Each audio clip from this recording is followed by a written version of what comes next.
Yes करें start. Okay, so last class में हमने एसटीसी रूल देखा था।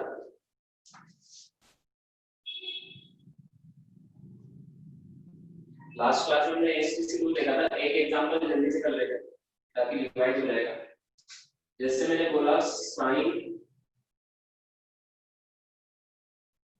330 डिग्री, साइन 330 डिग्री, तो इसको कैसे करेंगे? इसको या तो हम लिख सकते हैं, दोनों अब दोनों से बता रहा हूं, या तो हम इसको लिख सकते हैं 360 माइनस 30 डिग्री, और इसको हम या तो ऐसे लिख सकते हैं साइन 270 प्लस 60 डिग्री। दोनों लिख सकते हैं ना? अब बताओ इसमें क्या बनेगा? इसमें 360 एलिमिनेट हो जाएगा, प्लस माइनस साइन 30 आएगा, तो आंसर क्या आएगा बताओ? ये हॉरिजॉन्टल रूल है, ये वर्टिकल रूल है। तो sin 30 होता है 1/2 प्लस या माइनस, माइनस क्योंकि ये फोर्थ क्वाड्रेंट, ये कौन सा क्वाड्रेंट है? फोर्थ क्वाड्रेंट, तो माइनस। इसमें क्या करेंगे? 270 एलिमिनेट हो जाएगा, वर्टिकल रूल में sin का cos हो जाता है, तो ये हो जाएगा प्लस माइनस cos 60। अब बताओ आंसर प्लस में आएगा माइनस में आएगा? माइनस, माइनस में आएगा। cos को नहीं देखना है, ठीक है?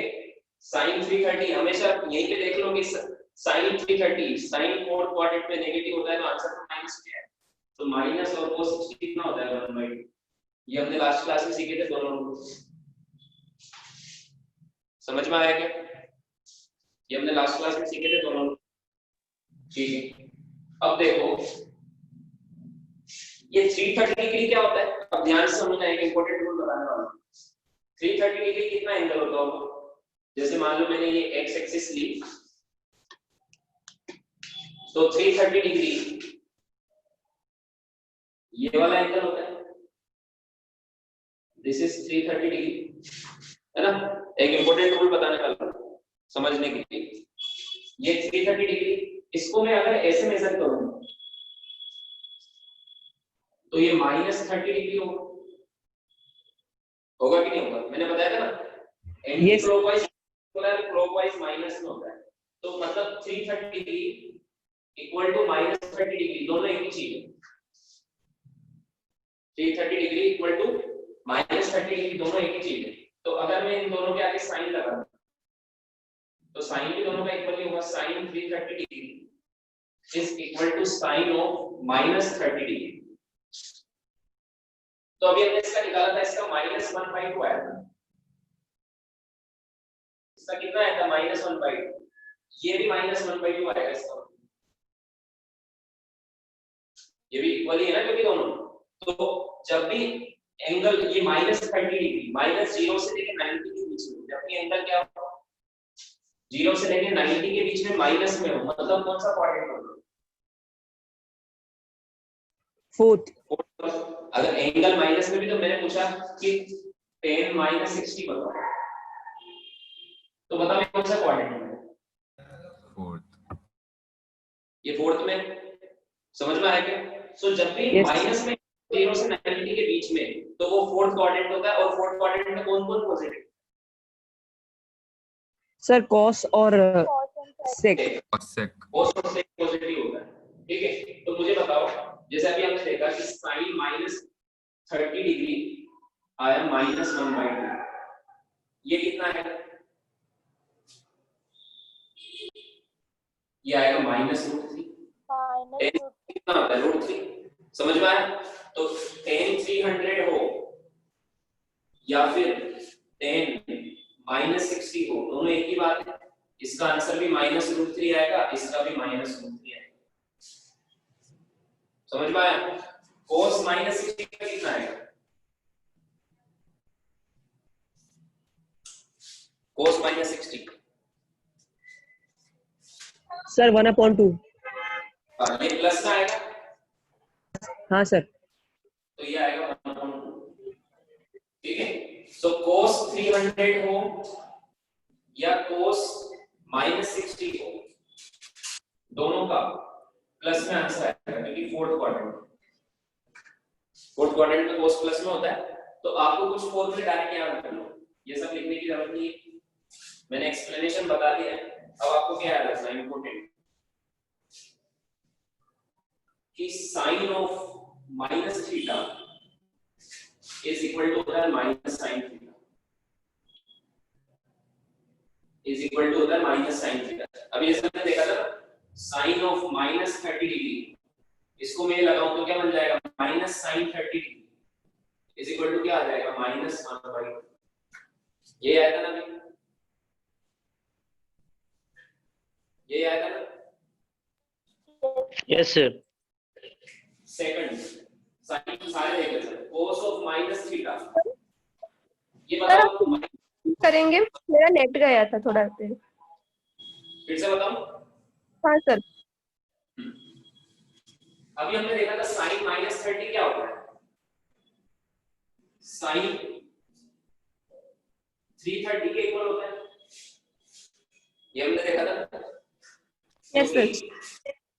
ये वाला एंगल ये 330 डिग्री हो या फिर माइनस 30 डिग्री हो, एक ही बात है, ये दोनों एक ही बात है, हमें बताया था।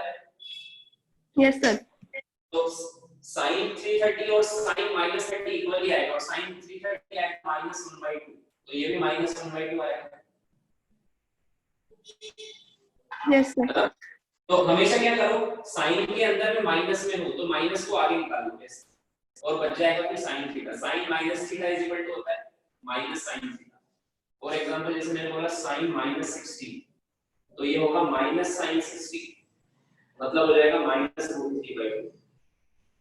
सिंपल कांसेप्ट याद है। Okay sir.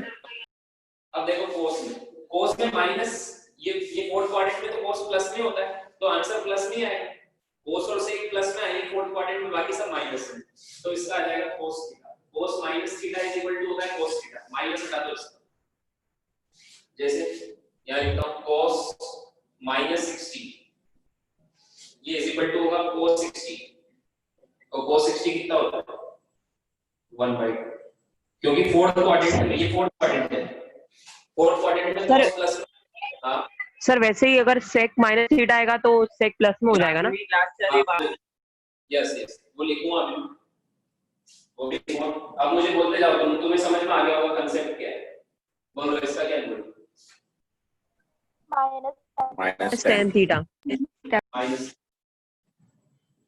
अच्छा जिसने थर्ड लेक्चर नहीं देखा था उसको ये समझ में नहीं आया, तो उनको क्या करना है, जो मैंने लिंक भेजी है थर्ड लेक्चर का उसमें वीडियो देख लेना, उसके बाद फिर एक बार और ये वाला आज वाला वीडियो भी देख लो, ठीक है, तो पूरा समझ में आ जाएगा। जिसका थर्ड लेक्चर जिसने नहीं अटेंड किया था उसको आज समझ में नहीं आएगा, पहले बोलो, क्योंकि एसटीसी रूल से ही तो बताया ना पूरा, तो थर्ड लेक्चर वाला वीडियो एक बार देखना अच्छे से, वो बहुत इंपॉर्टेंट है, पूरे साल काम में आएगा एसटीसी रूल। उसके हिसाब से फिर ये दोबारा देख लेना, आज भी वीडियो रिकॉर्डिंग होगी उससे देख लेना, ठीक है।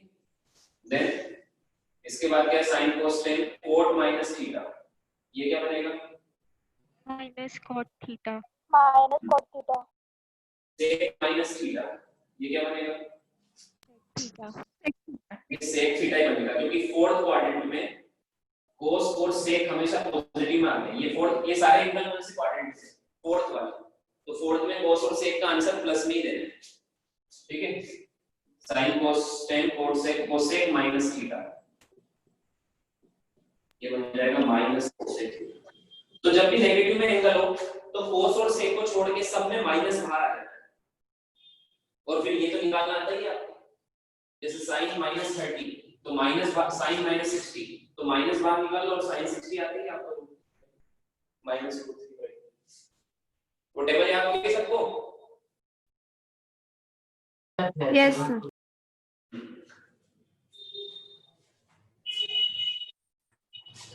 सर। हाँ बोलो, हाँ बोलो। जब cos माइनस 100 डिग्री होगा तो थर्ड क्वाड्रेंट में आएगा ना, 90 तक के बीच में हुए fourth quadrant, theta is between 0 से 90 माइनस में फोर्थ क्वाड्रेंट, ओके। वो भी निकालेंगे ना, अभी वो भी बताता हूँ। Thank you sir. माइनस 100 मतलब थर्ड क्वाड्रेंट में आ गया, तो थर्ड क्वाड्रेंट पॉजिटिव होता है, 10 और 4 बाकी सब नेगेटिव है ना। बट ये माइनस वाले एंगल हमेशा 0 से 90 के बीच में ही काम में आते हैं। यस इसलिए सर। मैंने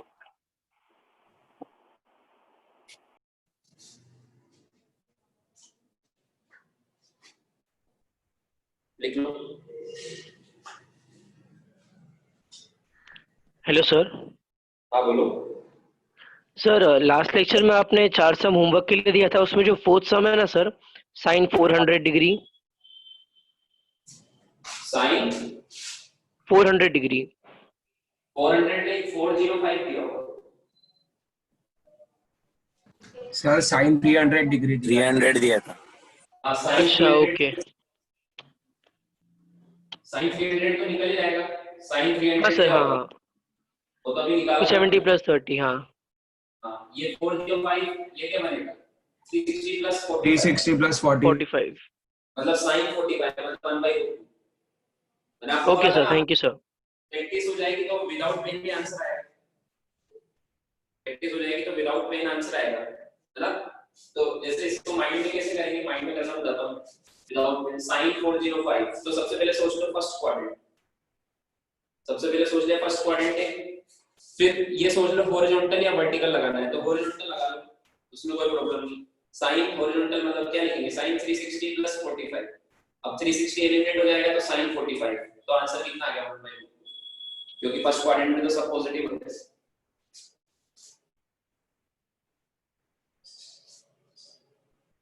ठीक है,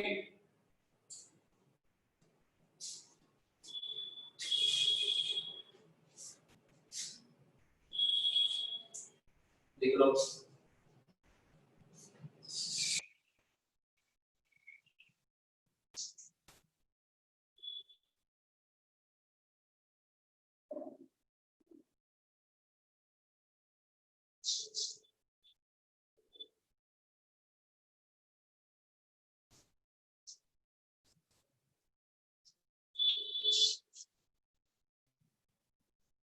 आज ऐसा कोई जिसकी फर्स्ट क्लास हो,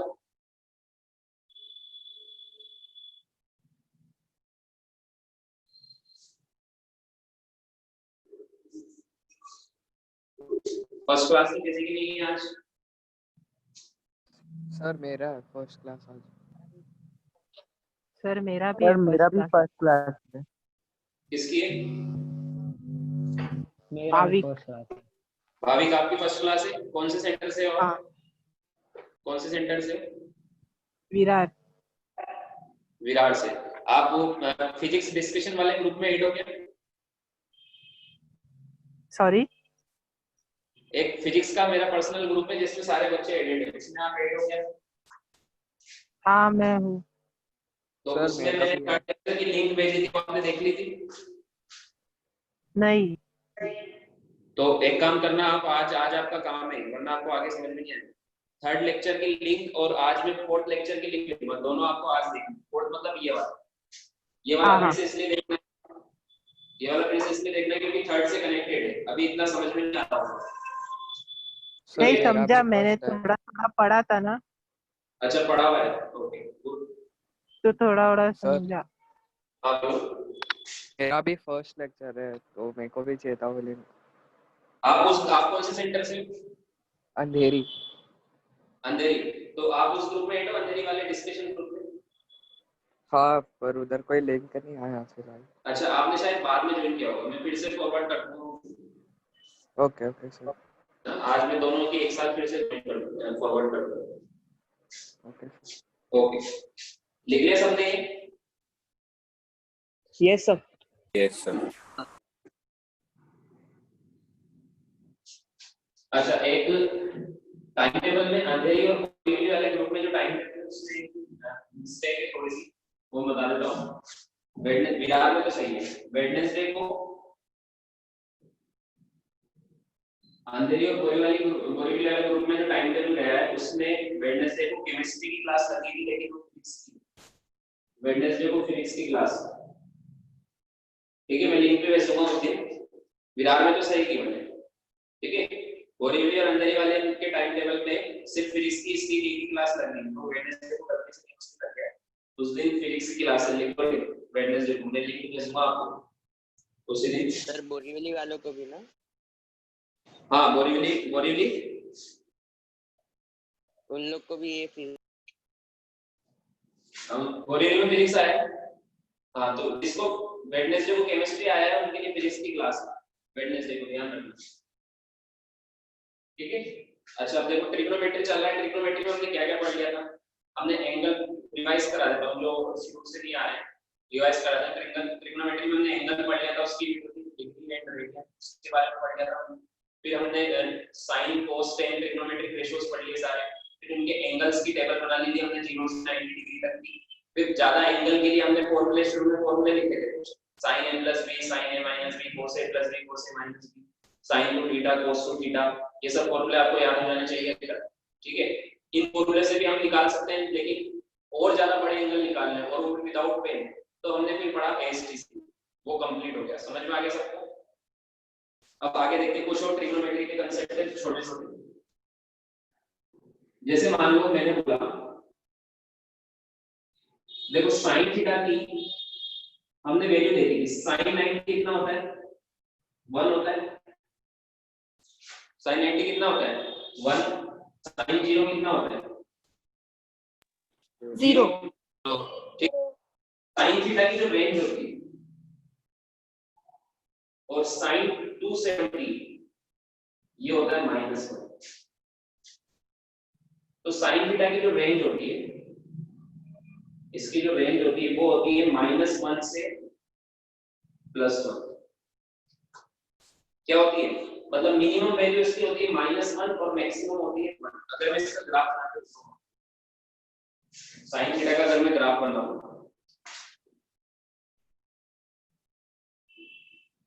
sin थीटा वर्सेस थीटा, तो कुछ ऐसा बनता है। मैक्सिमम वैल्यू होती है 1, मिनिमम वैल्यू होती है -1, ठीक है। इधर एंगल होगा इस एक्सिस पर 0, π/2, पाई, 3π/2, 2π, है ना। 3π/2 मतलब 270, 270 पर -1 होता है, मतलब ये -1 और +1 के ऊपर जाता ही नहीं। इसकी रेंज कहां से कहां तक होती है? तो पूरा ग्राफ हमेशा चलता रहेगा, आगे का एंगल बढ़ता जाएगा, साइन की वैल्यू ये -1 और +1 के बीच में रहता है हमेशा। वैसे cos भी, अगर मैं cos का ग्राफ बनाऊं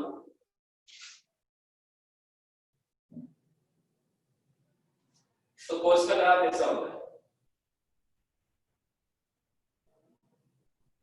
ये cos थीटा का ग्राफ वर्सेस एंगल थीटा। देखो इस एक्सिस में क्या लिखा हुआ है? थीटा। इस एक्सिस में इसकी वैल्यू, तो cos 0 कितना होता है? टेबल में मैं दिया है 1। ये 1 से शुरू है, cos 0 होता है, ये 0 1। फिर cos π/2 मतलब 90 डिग्री कितना होता है? 0। 0। इसके π/2 पर 0 हो गया, ठीक है। फिर cos π पर ये -1 हो जाता है, ये देखो ये माइनस। फिर cos π/2 हो गया, पाई हो गया, ठीक है। फिर ये हो गया 3π/2, 3π/2 पर फिर 0, ठीक है। फिर ये 2π पर फिर 1, फिर 5π/2 पर, ऐसे ग्राफ चलता जाएगा। समझ में आया? तो cos की भी रेंज कहां से कहां तक होगी? मैक्सिमम मैंने बोला cos थीटा कितना हो सकता है? 1 और मिनिमम कितना हो सकता है? -1। अब मान लो मैं इसमें 2 का मल्टीप्लाई कर दूं, 2 sin थीटा, तो sin थीटा की मैक्सिमम वैल्यू 1 होती है, तो 2 sin थीटा की कितनी होगी? 2। sin थीटा की मैक्सिमम वैल्यू 1 होती है, तो 2 sin थीटा की कितनी होगी? 2x। हां yes sir. Yes sir. Put करो तो 0 आएगा। sin 90 पुट करो, यहां पे थीटा इक्वल टू 90 पुट करो, तो sin 90 होता है 1, तो 2 sin 90 होगा 2, तो यहां पर क्या लिखोगे? 2 -2, ऐसे चलेगा ग्राफ। Maximum 2, minimum -। समझ में आ रहा है क्या बोल रहा हूं मैं? Yes sir. ऐसे ही मान लो मैंने यहां 5 cos थीटा लिख दिया, तो यहाँ पे ग्राफ कहाँ से कहाँ तक चलेगा? मैक्सिमम 5 मिनिमम -5 मैक्सिमम 5 और मिनिमम माइनस। नहीं ये सब बेसिक बेसिक कंसेप्ट बता रहा हूँ, ड्यू कर जाओ। ठीक है, अब अभी तो ये तुम ग्राफ बना लो, ये ग्राफ बना लो 1 के हिसाब से बना लो।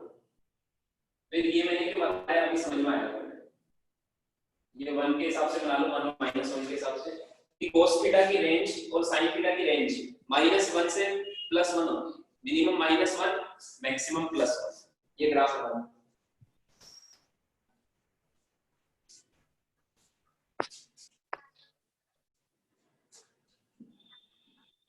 ये sin थीटा cos थीटा के ग्राफ है। नेक्स्ट में पढ़ोगे आप इसको डिटेल में। बना लिए? No sir.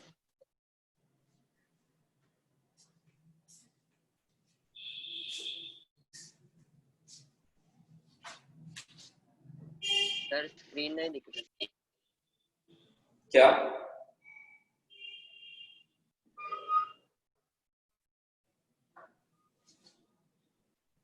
स्क्रीन नहीं दिख रही। स्क्रीन नहीं दिख रही?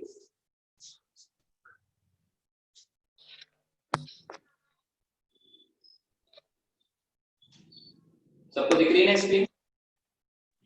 Yes sir. Yes sir. हटा दो पहले।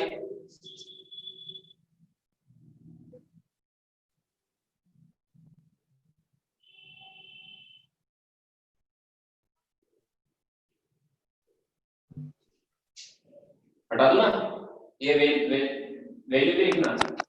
नहीं सर, रुको।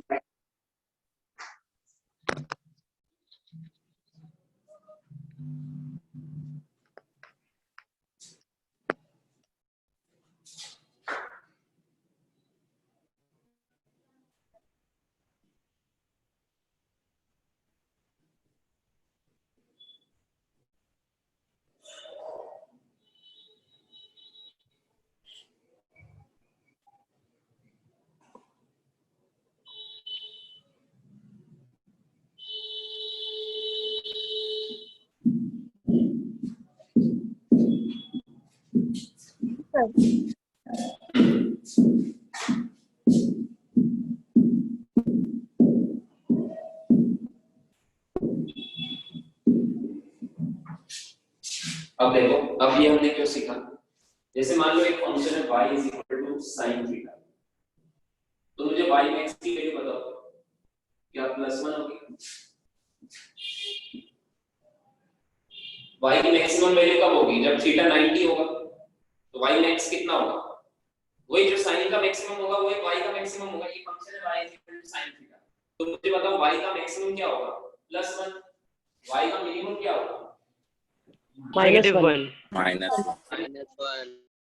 वैसे एक function y is equal to cos theta, तो y का मैक्सिमम क्या होगा? +1। क्या होगा? -1 यहाँ तक कोई दिक्कत नहीं। अब देखो y इज इक्वल टू है मान लो 3 sin थीटा, तो y का मैक्सिमम क्या होगा? बताया था क्या होगा? 3। y क्या होगा? -3 अब देखो y इज इक्वल टू मान लो 5 cos थीटा या फिर 4 cos थीटा, तो y का मैक्सिमम क्या होगा? 4 और y का मिनिमम क्या होगा? -4 अब देखो अगर y है y equal to a sin theta, तो y का मैक्सिमम क्या होगा? A और y का मिनिमम क्या होगा? -A अब अगर मान लो y is equal to b cos theta, y is equal to, तो y का मैक्सिमम क्या होगा? B b होगा, और y का मिनिमम क्या होगा? -B कोई दिक्कत नहीं, ये तुम्हें समझ में आ गया, मैंने बता दिया। अगर मान लो फंक्शन ऐसा है y is equal to a sin theta plus b cos theta, तो अब y मैक्सिमम कितना होगा और y मिनिमम कितना होगा? अभी आपको ऐसा लग रहा होगा सर y मैक्सिमम होगा a प्लस बी और y मिनिमम होगा minus a plus B, but ये गलत है, ये नहीं होगा। क्यों नहीं होगा अभी बताता हूँ। पहले यहाँ तक लिखो, फिर इसको सोल्व करें।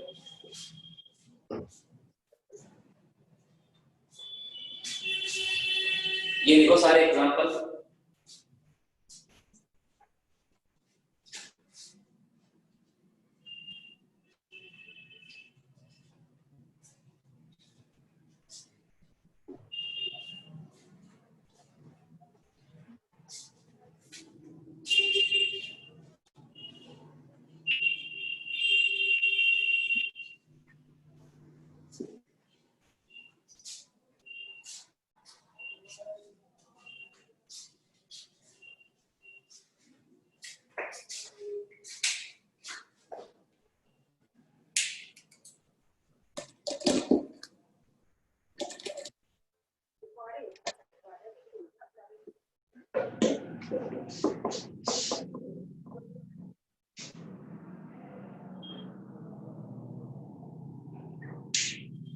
देखा?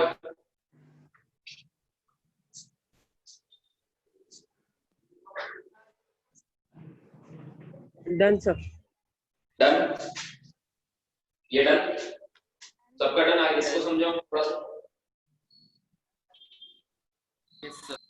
अब देखो इधर, देखो साइन का मैक्सिमम होता है 90 पर और मिनिमम होता है 70, है ना? अब साइन जब मैक्सिमम होता है 90 पर तब कोस मिनिमम, कोस 90 0, मतलब कोस ना मिनिमम होता है ना मैक्सिमम। अगर यहाँ पे थीटा इक्वल टू मैक्सिमम के लिए, अगर मैं जैसे मुझे पता है साइन 90 पर मैक्सिमम होता है, तो अगर मैं थीटा इक्वल टू 90 लूं तो ये आएगा a प्लस 0। ये क्या आएगा? a plus 0। तो ये मैक्सिमम आया क्या? ये मैक्सिमम नहीं है। अगर मैं जब कोस मैक्सिमम कब होता है? 0 पर।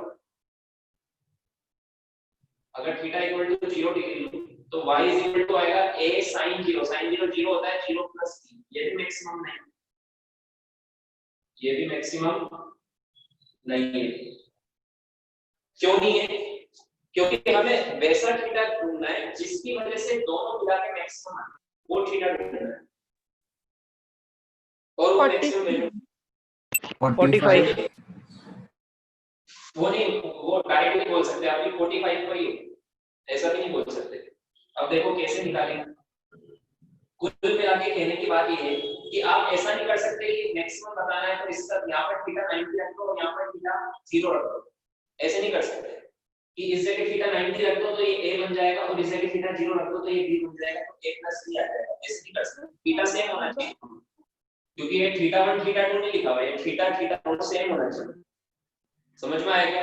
तो इस तरह से सोल्व नहीं कर सकते। तो हम क्या करेंगे, सबसे पहले तो मैं इसका आपको आंसर बता देता हूँ डायरेक्ट कि y की मैक्सिमम वैल्यू आएगी, फिर प्रूफ भी करेंगे। Under root of a square plus b square plus में, और y की मिनिमम वैल्यू आएगी माइनस में, under root of a square plus b square. अभी कैसे है ये बताता हूँ मैं, ठीक है? आपको फाइनली याद यही रखना है, फाइनली आपको यही याद रखना है, ठीक है? इसका प्रूफ भी देखना जरूरी है एक बार कि कैसे आए, तो प्रूफ देखते हैं। देखो जैसे एक एग्जांपल लेता हूं मैं इसके प्रूफ के लिए, y is equal to 3 sin theta plus 4 cos theta। 3 sin theta plus 4 cos theta। अब देखो अभी तक हमने क्या देखा कि सर अगर ये पूरा फंक्शन साइन का होता तो बताना इजी होता, या पूरा कोस का होता तो बताना इजी होता। ये मिक्स है इसलिए थोड़ा टफ है, तो इसलिए हम क्या करते हैं, इसको पूरे को साइन का बना देते हैं या कोस का बना देते हैं। पूरे को किसका बना देते हैं? साइन या कोस का। तो कैसे बनाएंगे? इसके लिए थोड़ी सी ट्रिग्नोमेट्रिक प्रैक्टिस की जो आपको हो जाएगी धीरे धीरे टाइम के साथ, कि ये जो कांस्टेंट होते हैं साइन थीटा और कोस थीटा, इसका कांस्टेंट है 3 और इसका कांस्टेंट है 4, इनका एक ट्रायंगल बना लो। इनका क्या बना लो? ट्राइंगल 3 4, तो थर्ड साइड क्या होगी 5, थर्ड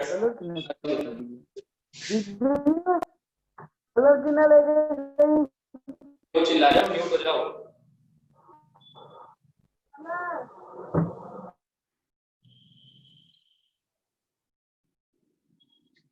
इनका एक ट्रायंगल बना लो, इधर बनाता हूं क्योंकि इधर डेरिवेशन होगा।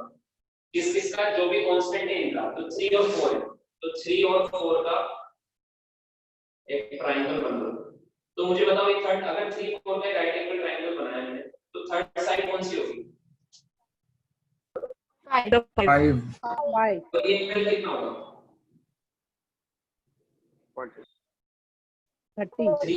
3 by 5 sin थीटा 37 होता है।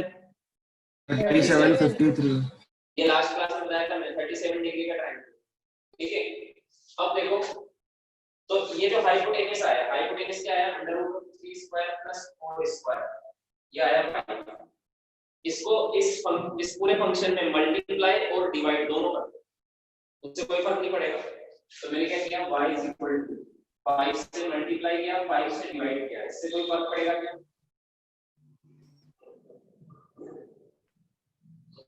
5 से 5 कैंसिल हो रहा है, सेम है, देखो कोई फर्क नहीं पड़ रहा है, सेम है ना। अब अगर इस 5 को मैं यहां से हटा के अंदर मल्टीप्लाई कर दूं तो कैसे लिखूं? कोई फर्क पड़ेगा क्या? No sir. कोई फर्क नहीं पड़ेगा, ठीक है। अब देखो y = ये 3/5 क्या होता है? इसका एंगल करेंगे 3/5, ये होता है sin 37, sin 37 होता है 3/5। तो इसकी जगह में 3/5 की जगह sin 37 लिख सकता हूं क्या? Yes sir. Yes sir. बाद में बचा 5, यहां पर बचा sin 37 sin थीटा प्लस 4/5 क्या होता है? बेस अपना हाइपोटेनस cos 37, cos 37 क्या होगा? इस ट्रायंगल को देखो 4/5, समझ में आया? Yes sir. 4/5 की जगह मैं लिख सकता हूं cos 37 cos थीटा। अब देखो मैं इसको पहले और इसको बाद में लिखूं, कोई फर्क पड़ेगा क्या? ताकि तुम्हें और अच्छा लगेगा, इसको पहले लिख देता हूं। 4/5 क्या था? cos 37 cos theta plus sin 37 sin theta. ऐसा फॉर्मूला देखा है क्या? cos sin वाला, ये किसका फॉर्मूला है?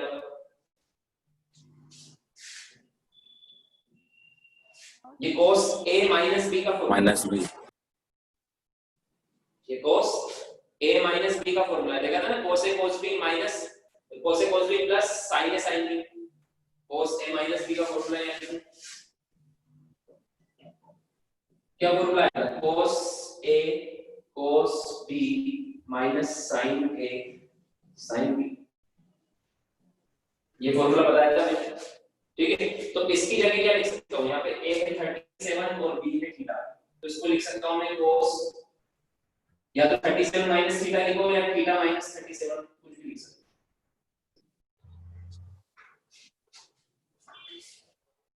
समझ में आया क्या? अब देखो मुझे बताओ, अब ये cos और ये कुछ एंगल है, अभी पूरा sin और cos का जो फंक्शन था ये पूरा cos में बदल गया, पूरा किसमें? अब cos की तो मैक्सिमम वैल्यू आपको पता है 1 होती है,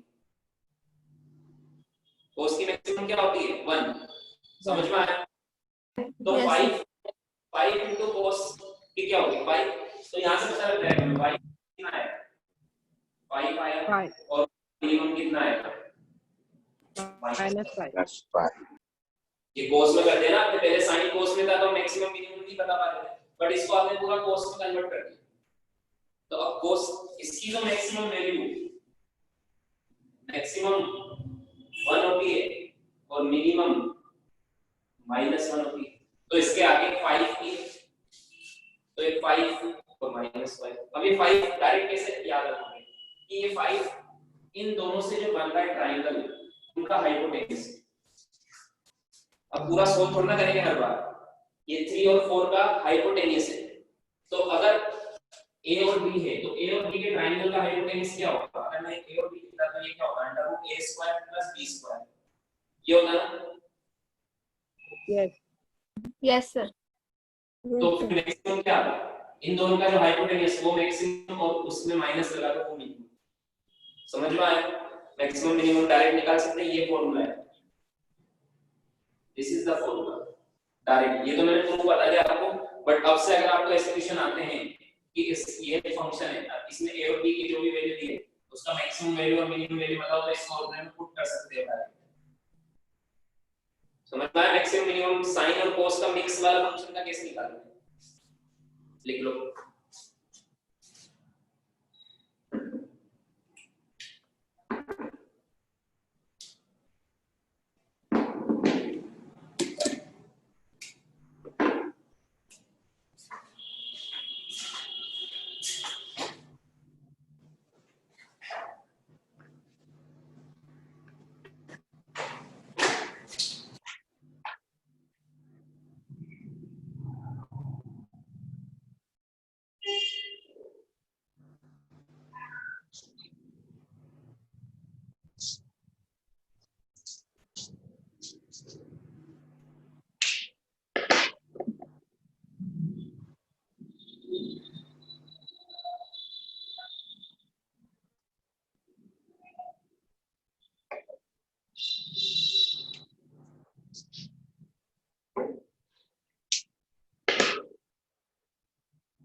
डन सर।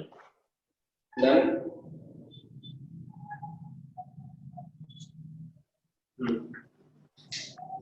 सबका हो गया काम?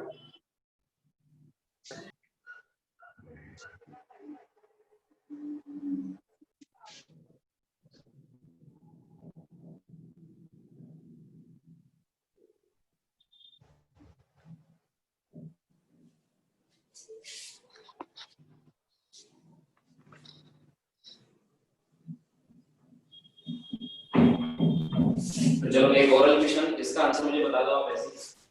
y is equal to 6 sin theta plus 8 cos theta। y max कितना होगा? y minimum कितना होगा? +10 -10 +10 -10 y max होगा under root of 6 square plus 8 square मतलब 10। y minimum होगा under root of 6 square plus 8 square minus मतलब -10। ठीक है? Yes sir. फिर एक और कंसेप्ट बताओ।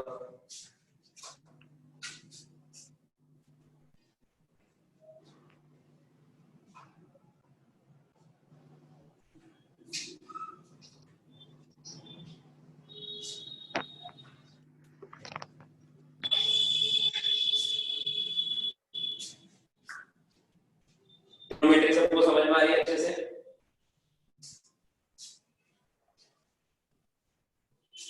Yes, sir. Yes, sir.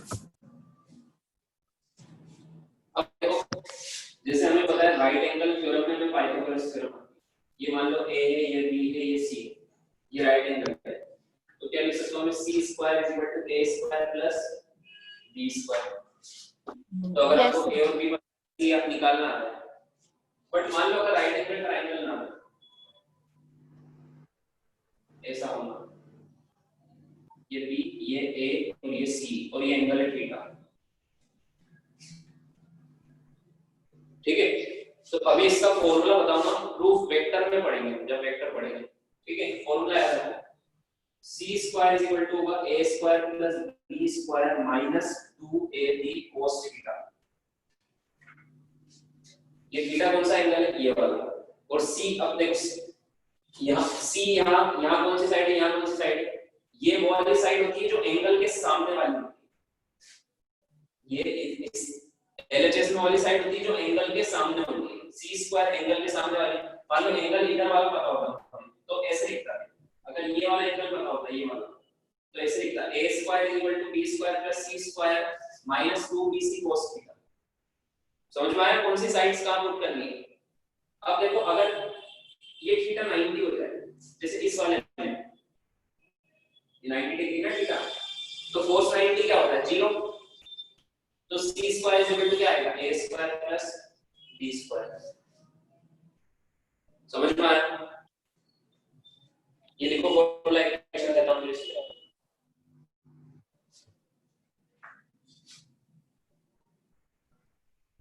Sir repeat करो ना। रिपीट करता हूं। देखो ये राइट एंगल ट्रायंगल, इसमें एंगल है 90 डिग्री, तो इसमें तो हमें पता है c square is equal to a square plus b square.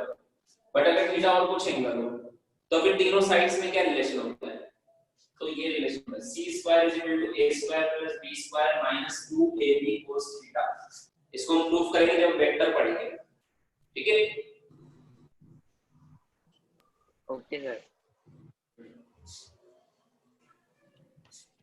अभी ये फॉर्मूला है।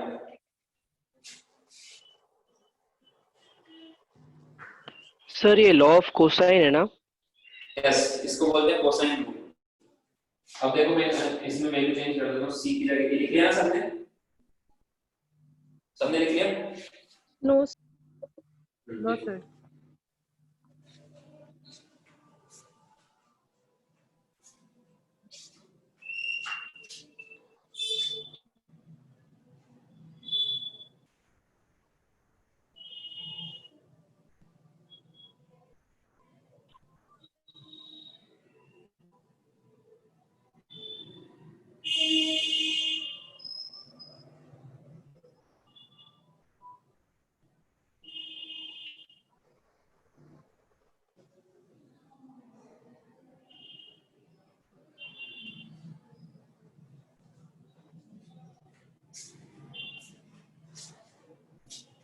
अब लिख लिया?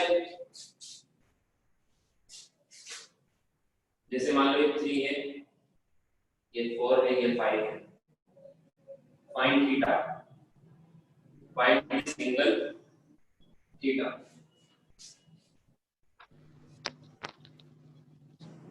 बताओ क्या होगा?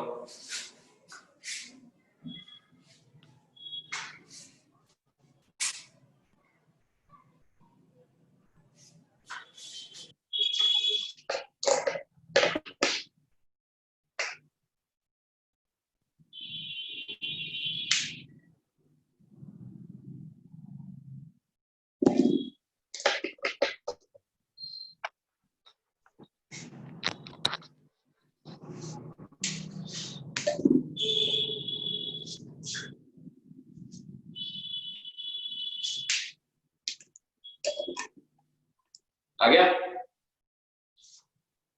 अब मुझे बताओ कौन सा एंगल बताना है, ये वाला?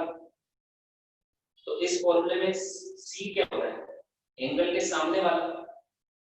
तो यहाँ पर क्या लिखूंगा मैं, 3 का स्क्वायर 9, जो भी एंगल बताना है उसके सामने वाला होता है c। बाकी दोनों तो लिखो 4 का स्क्वायर 16 प्लस 5 का square 25 minus 2 into 4 into 5 cos theta.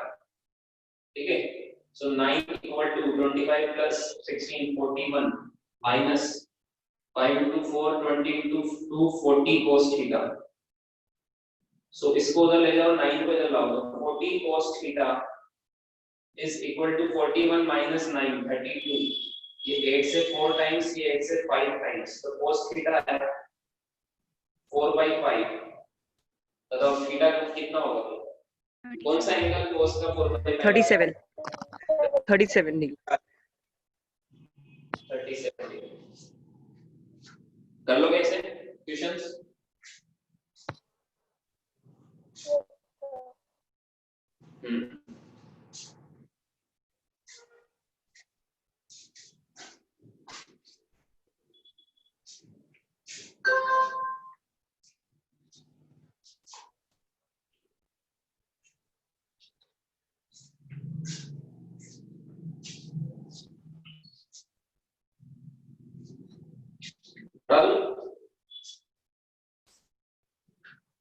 रुकिए सर। तो इस रूल को बोलते हैं कोसाइन रूल, ठीक है ना? ऐसे एक साइन रूल भी होता है।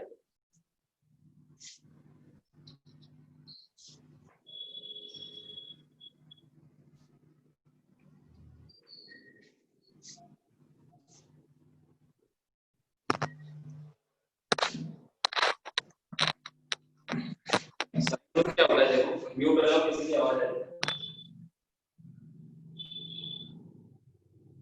जैसे ये साइड है ए और इसके सामने वाला एंगल है अल्फा, ये साइड है और इसके सामने वाला एंगल है बीटा, ये साइड है सी और इसके सामने वाला एंगल है गामा। तो तीन एंगल अल्फा बीटा गामा और तीन साइड ए बी सी। तो साइन रूल का फॉर्मूला आपको याद रखना है। इन तीनों के साइन, इन तीनों के साथ साइन लगा दो, sine alpha, sign beta, sign gamma, तीनों एंगल का साइन हो गया, इसको बोलते हैं साइन रूल। और डिवाइड में इनके सामने वाली साइड्स को डिवाइड करो। जैसे अल्फा के सामने वाली साइड क्या है? ए, तो साइन अल्फा अपॉन ए। बीटा के सामने वाली साइड क्या है? बी। गामा के सामने वाली साइड क्या है? सी। ये इक्वल हो, इसको बोलते हैं साइन।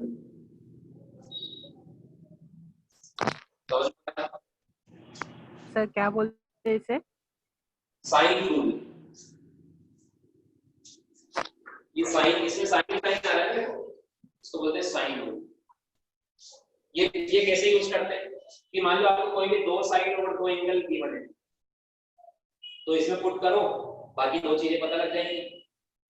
दो एंगल तो तीसरा एंगल तो वैसे ही पता लग, मान लो दो साइड और एक एंगल पता है, तो दूसरा एंगल पता लग जाएगा, दूसरे से तीसरा एंगल पता लग जाएगा और तीसरी साइड में पता लग जाएगा।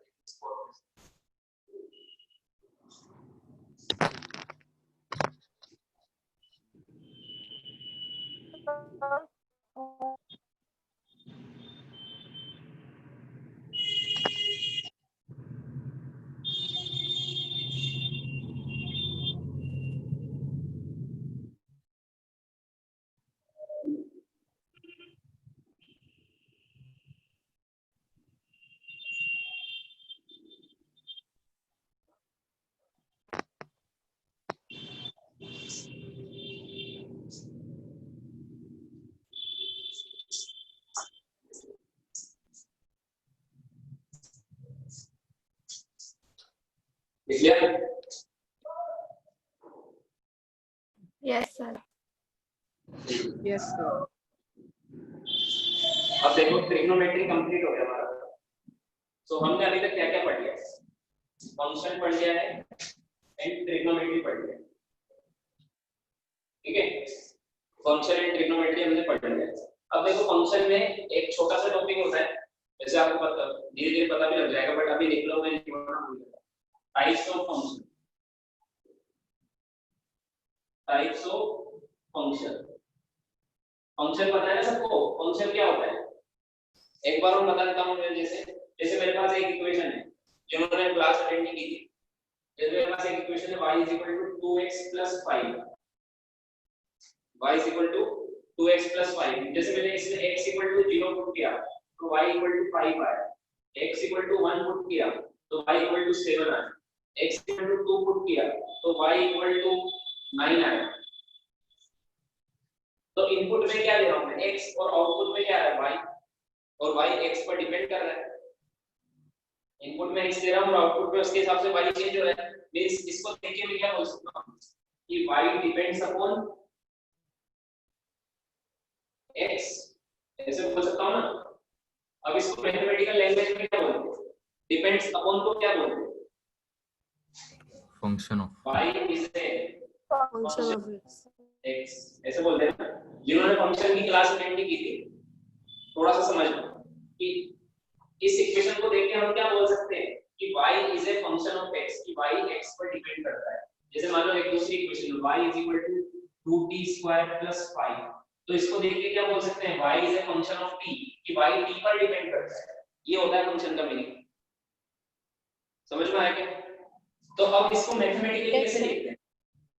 मैथमेटिकली इसको लिखते कैसे? y is a function of x को हम मैथमेटिक्स में तो हम इक्वल टू का साइन लगा के लिखते हैं, तो इसको इसी लाइन को मैथमेटिकली कैसे लिखूंगा? y is a function of x को ऐसे लिखूंगा, y equal Y is a function of x. f of x, ऐसे कि y x का फंक्शन है, तो इसको हम बोल सकते हैं y equal to f of x। यहाँ पे y t का फंक्शन है, तो यहाँ पर बोल सकते हैं y equal to f of t। ये होता है फंक्शन। समझ में आया? तो ये हमने पढ़ लिया था, इसके क्वेश्चंस भी किए थे। एक टॉपिक जो मुझसे मिस हो गया था, टाइप्स ऑफ फंक्शन, वो याद आ गया मुझे, लिख लो। ये हटा दो, ये तो सब लिखा हुआ है। जिन्होंने लेट ज्वाइन किया है उनको ग्रुप में आज कोई सारे नोट्स भेज देना, ठीक है? या फिर जिनको नोट्स चाहिए वो मुझे मैसेज करना, मैं भेज दूंगा। फर्स्ट 2 क्लास के जिनको नोट्स चाहिए मुझे पर्सनल मैसेज करना, मैं उनको पर्सनली भेज दूंगा, ठीक है? अब देखो टाइप्स ऑफ फंक्शन। अब देखो फर्स्ट होता है अलजेब्रिक फंक्शन। अलजेब्रिक फंक्शन ये तो आपको पता ही है, जैसे y = x² + 2x + 3, ये एग्जांपल है इसके। जैसे y = 4x + 7, या फिर y = √x। ये सब कौन से फंक्शन है? अलजेब्रिक। जो इक्वेशंस आप सोल्व करते थे, क्वाड्रेटिक, लीनियर या कोई भी पावर x, वो सब क्या होते हैं? Algebraic function. जरूरी नहीं x का हो, t का, टाइम का हो सकता है, किसी और भी चीज का हो सकता है, थीटा का हो सकता है, तो इनको क्या बोलते हैं? Algebraic function. समझ में आया? सेकंड होता है अलजेब्रिक। अलजेब्रिक तो आप अलजेब्रा तो आप बचपन से पढ़ रहे हो, तो इनको सोल्व करना तो हमें अभी पढ़ने की जरूरत नहीं, ठीक है? ट्रिग्नोमेट्रिक फंक्शन सेकंड क्या होता है? Trigonometric function. जैसे एग्जांपल ट्रिग्नोमेट्रिक फंक्शन भी हमने देख लिए। ट्रिग्नोमेट्रिक फंक्शन जैसे y = 3 sin थीटा, या फिर x की टर्म्स में भी हो सकता है, +4 cos थीटा, जिसमें भी sin और cos, tan, cot, sec, cosec ये सब आते हैं, वो ट्रिग्नोमेट्रिक फंक्शन होते हैं। जैसे y = sin² x + cos 2x, ये सब कौन से फंक्शन है? ट्रिग्नोमेट्रिक फंक्शन, ठीक है? थर्ड वन, सो ट्रिग्नोमेट्रिक फंक्शन भी हमने देख लिया। अब थर्ड वन, इनके फॉर्मूले भी देख लिया। थर्ड है लॉगरिथमिक फंक्शन।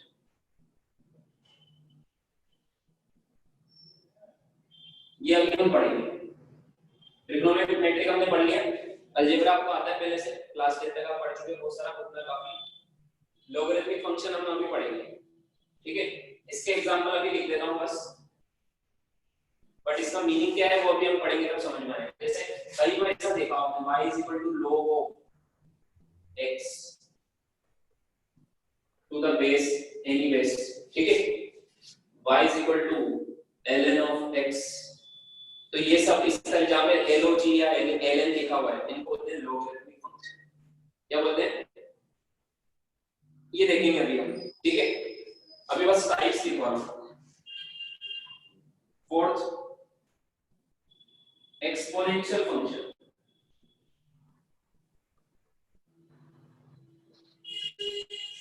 एक्सपोनेंशियल फंक्शन होते हैं, जैसे फॉर एग्जांपल मुझे अभी तो ये बताओ y = x², ये कौन सा फंक्शन है?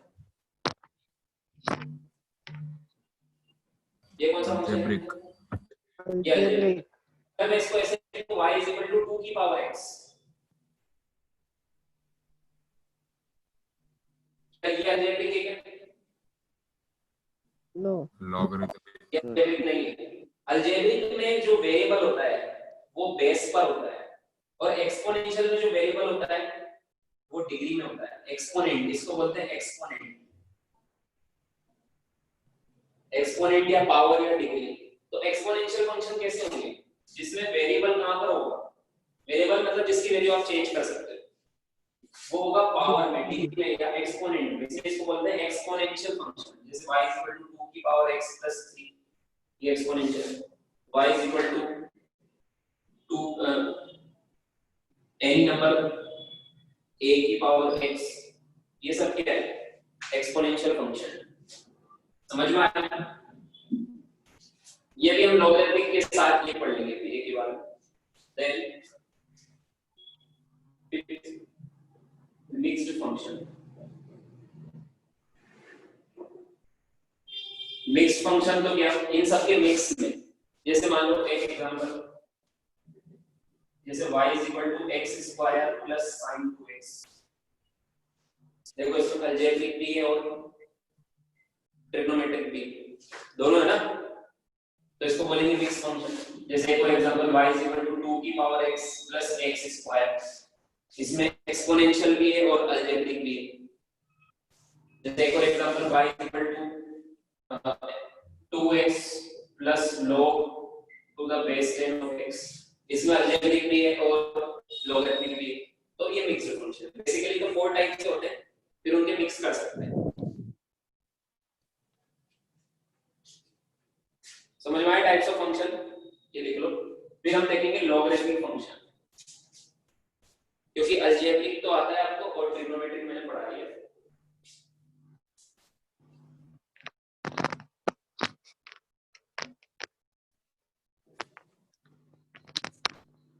ट्रिग्नोमेट्रिक फंक्शन में मैंने जिस लेवल तक पढ़ाया फिजिक्स में उतना काफी है, उसके भी बहुत हाई लेवल तक होता है, वो मैथ्स में पढ़ोगे।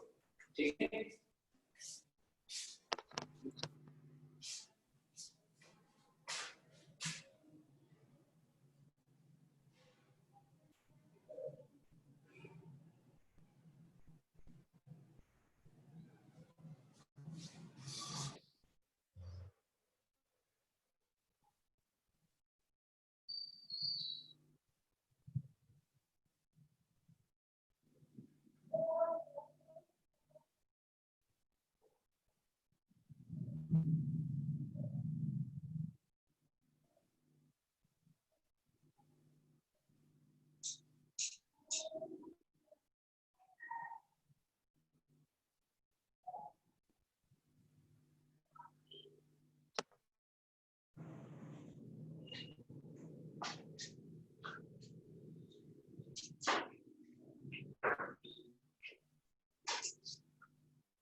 Hello sir. हाँ बोलो। सर एक डाउट था, हाँ बोलो। लेकिन फॉर्मूलाज में जैसे cos A plus cos A cos B plus cos B, वो वाले फॉर्मूलाज में हाँ बोलो।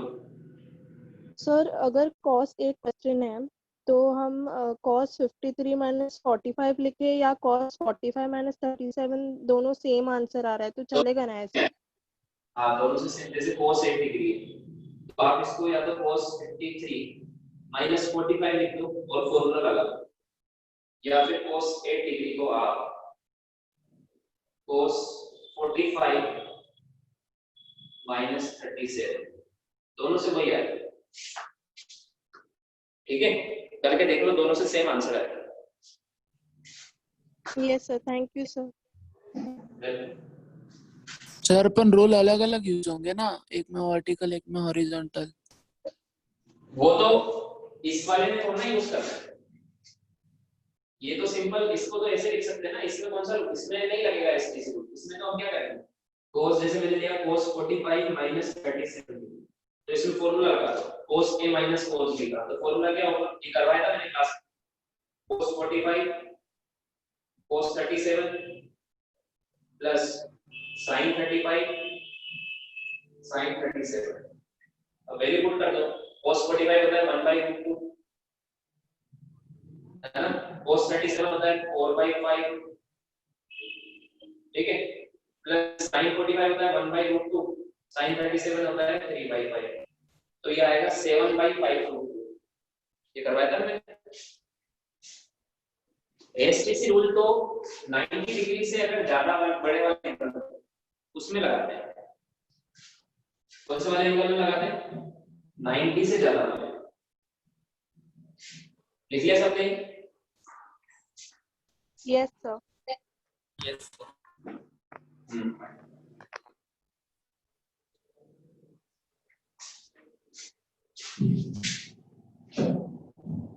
अब लिखो ये लॉगरिथमिक फंक्शन, टॉपिक लिखो लॉगरिथमिक फंक्शन।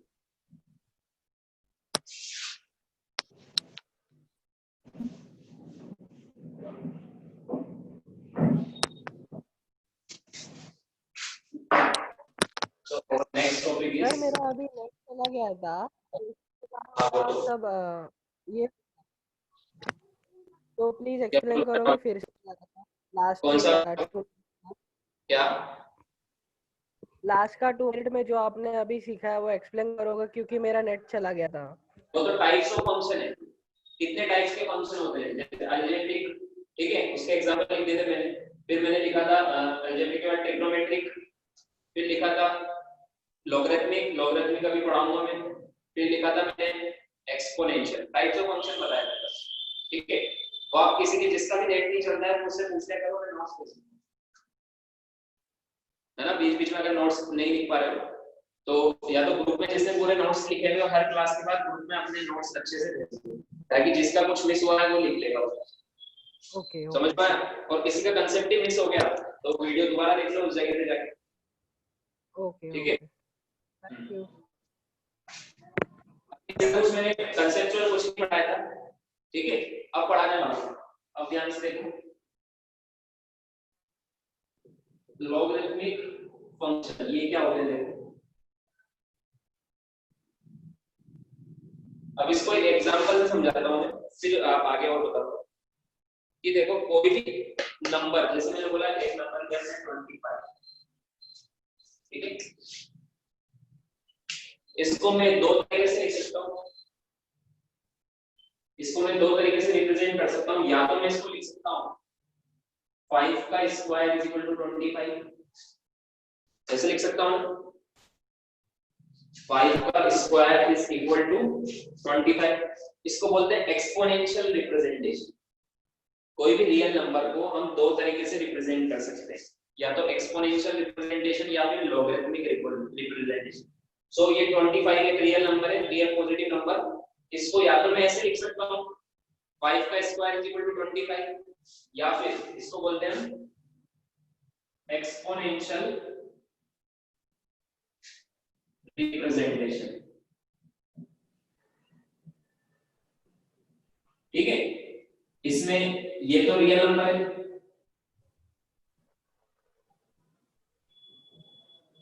इसको क्या बोलते हैं बेस 5 को, और ये 2 को क्या बोलते हैं पावर, डिग्री और एक्सपोनेंट। ये तीन नाम होते हैं। तो जब भी हम ऐसे पावर की फॉर्म में अगर किसी नंबर को रिप्रेजेंट करते हैं या एक्सपोनेंट की फॉर्म में, तो उसको बोलते हैं एक्सपोनेंशियल रिप्रेजेंटेशन। क्या बोलते हैं?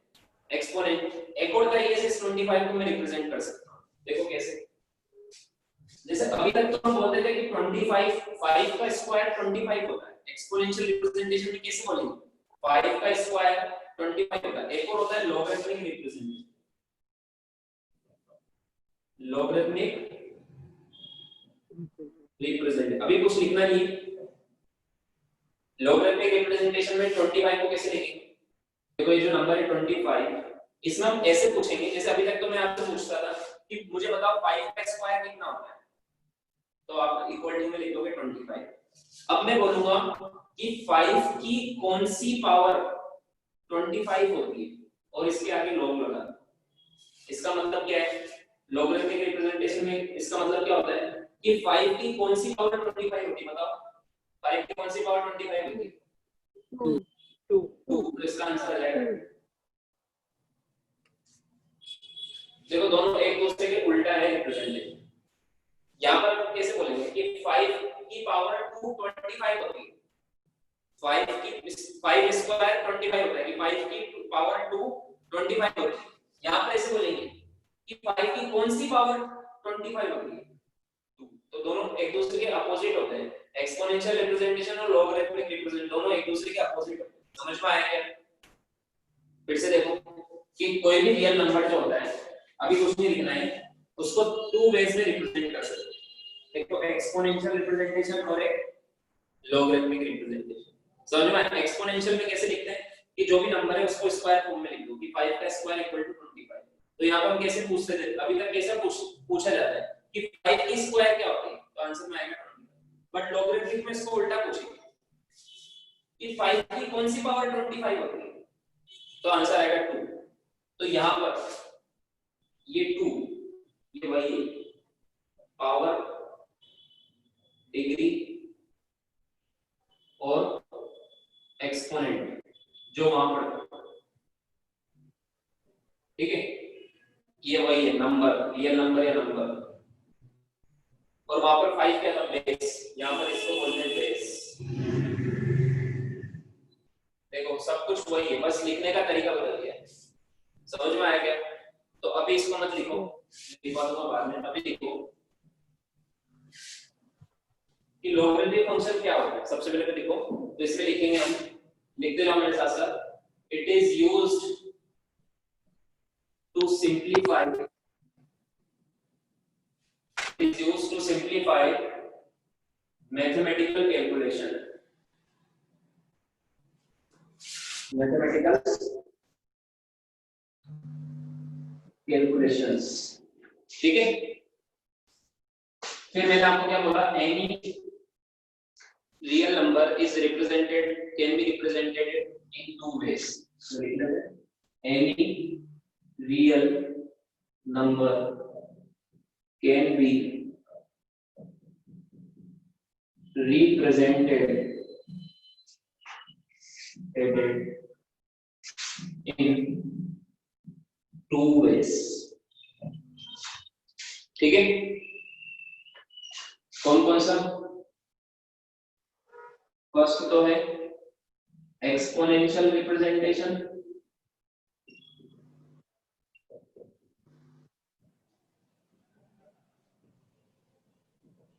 और सेकंड कौन सा था?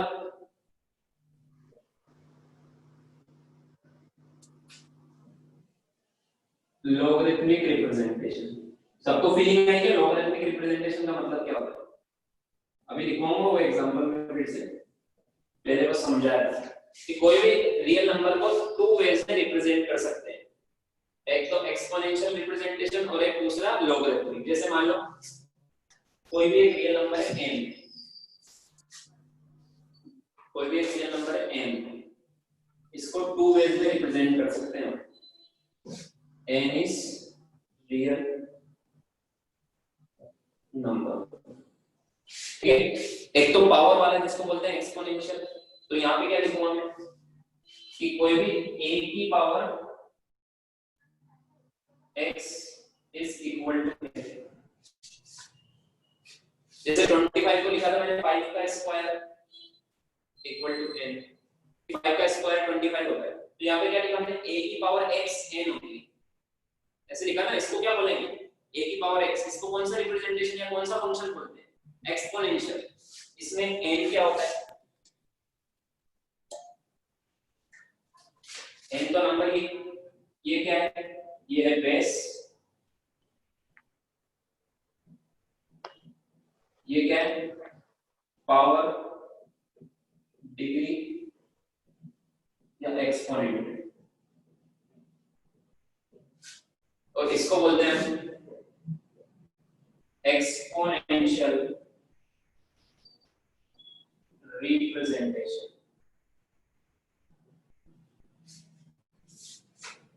समझ में आया? दूसरे में क्या लिखेंगे, दूसरे में बताओ क्या लिखेंगे, कैसे बोलेंगे? log n to the base equals to x। Yes, बोलेंगे कैसे, इसको बोलकर समझो कि यहाँ पर कैसे बोलते थे कि a की पावर x n होती इक्वल टू n होती। यहाँ पे क्या बोलेंगे कि a की कौन सी पावर n होती, ऐसे बोलेंगे और उसको log लगा देंगे आगे। log का मीनिंग यही होता है कि सर a की कौन सी पावर n होती है, तो बताओ कौन सी होती है। यहाँ पे देखो a की कौन सी पावर थी, x थी ना, तो ये इक्वल टू x है। समझ में आया क्या? Yes sir. तो ये x फिर से ये x क्या है, यहाँ पे log का जो आंसर आता है वो आंसर क्या आता है, एक्सपोनेंट ही आता है या डिग्री आता है या पावर।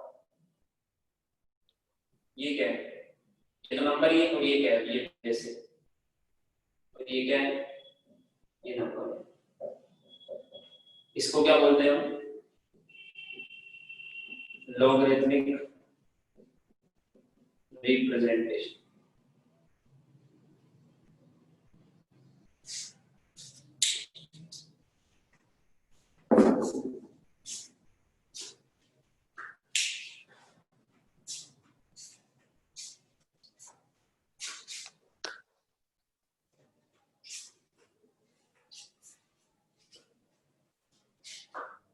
लिख लो।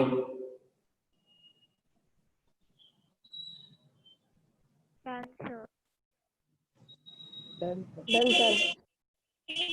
सब लिख लो एक बार।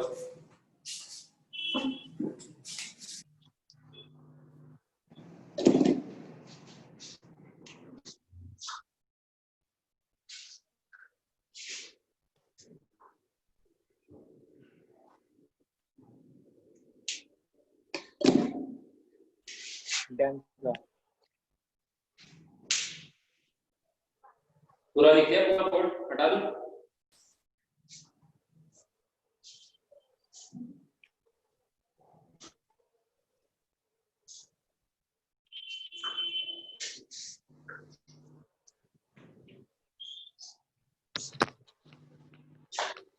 सर हाँ बोलो।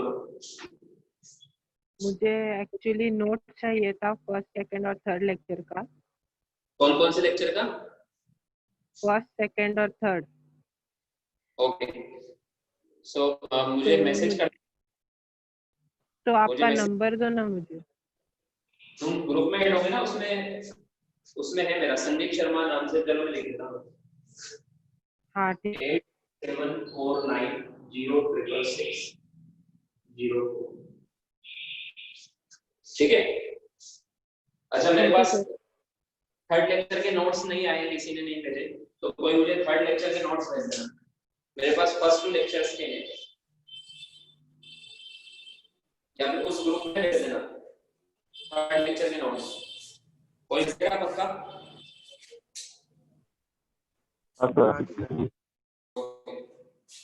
फर्स्ट 2 लेक्चर्स के तो है मेरे पास। सर ये फोर्थ लेक्चर है ना? ये फोर्थ लेक्चर है। हाँ। हटा दो। सो हमने क्या बोला कि किसी एलिमेंट को 2 वेज में रिप्रेजेंट कर सकते हैं।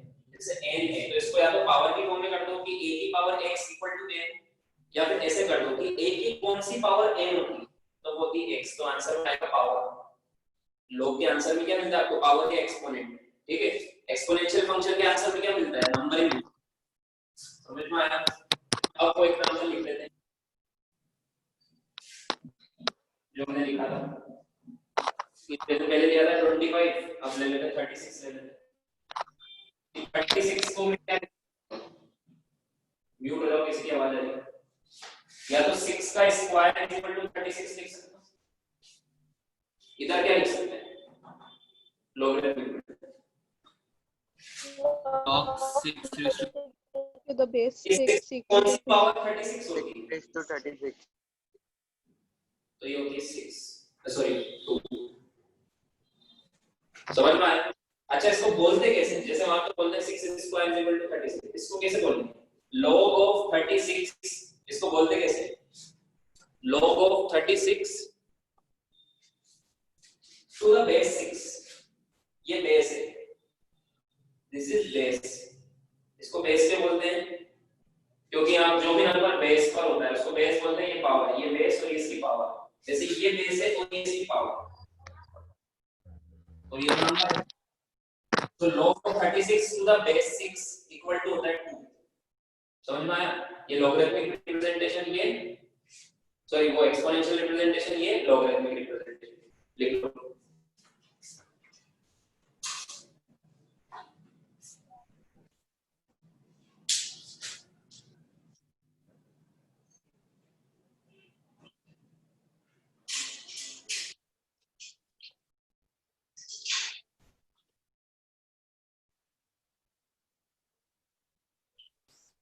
Done sir. अच्छा एक और चीज मैंने बताया था कि ये दोनों एक दूसरे के उल्टे होते हैं, तो एक्सपोनेंशियल रिप्रेजेंटेशन को एंटी लॉग भी बोलते हैं। ये लॉग, ये इसका एंटी लॉग, देख लो। एंटी लॉग मतलब एक्सपोनेंशियल, लॉग का उल्टा।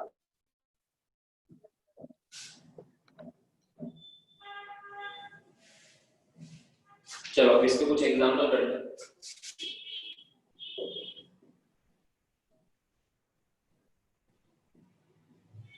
कितना है?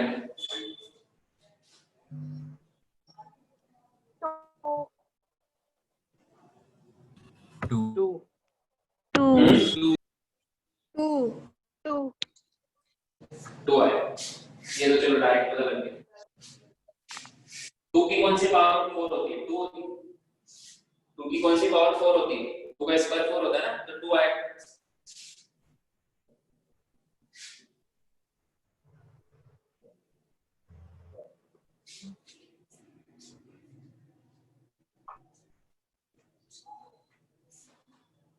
फोर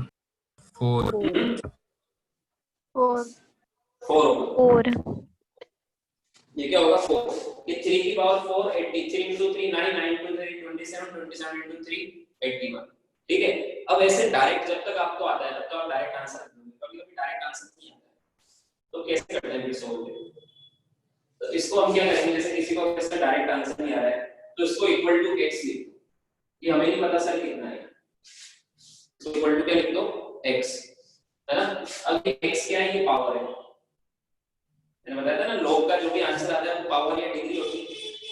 ठीक है, अब अगर मैं इस लॉग को इधर ले जाऊं, इस लॉग को मैं इधर ले जाऊं, देखो यहाँ पे ये पावर है, ये तो डिग्री है या पावर है, ठीक है, ये बेस है और ये नंबर है। ये तीन चीज पता है ना आपको? अब अगर मैं लॉग को इधर ले जाऊं तो इधर आने के बाद क्या बन जाएगा? वो एंटी लॉग। कोई भी चीज इधर आती है तो इनवर्स हो जाती है ना।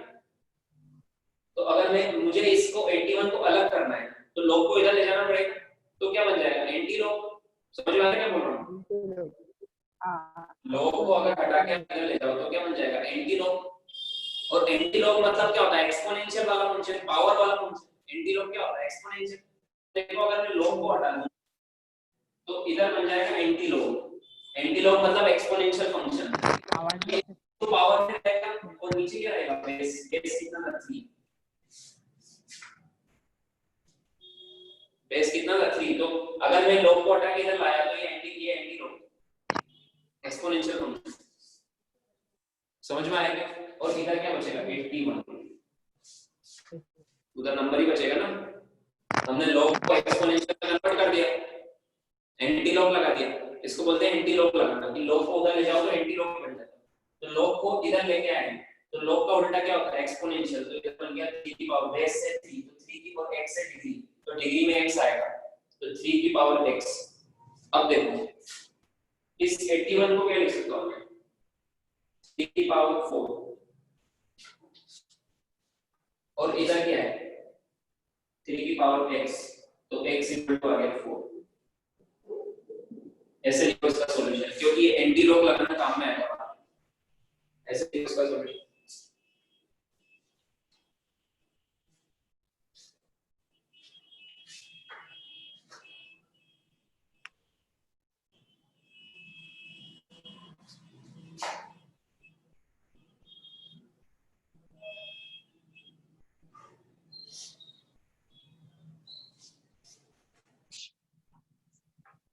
और सारे क्वेश्चन इसी मेथड से करो, अगर डायरेक्ट आता है तो भी इसी से करो।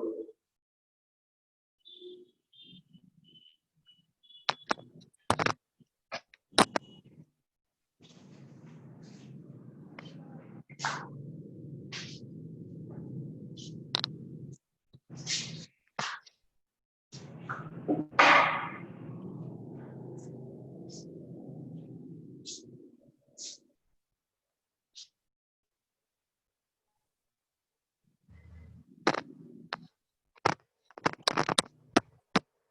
गया?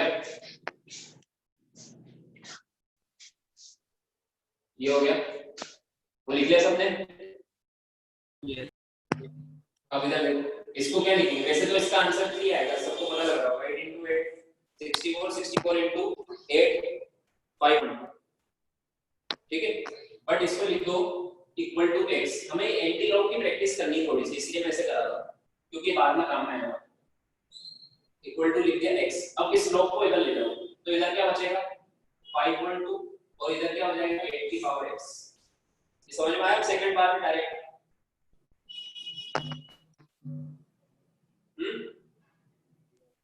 Yes sir. Yes sir.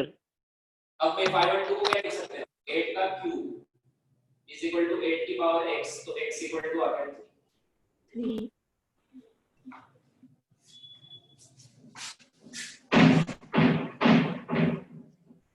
समझ में आ रहा है सबको? यस।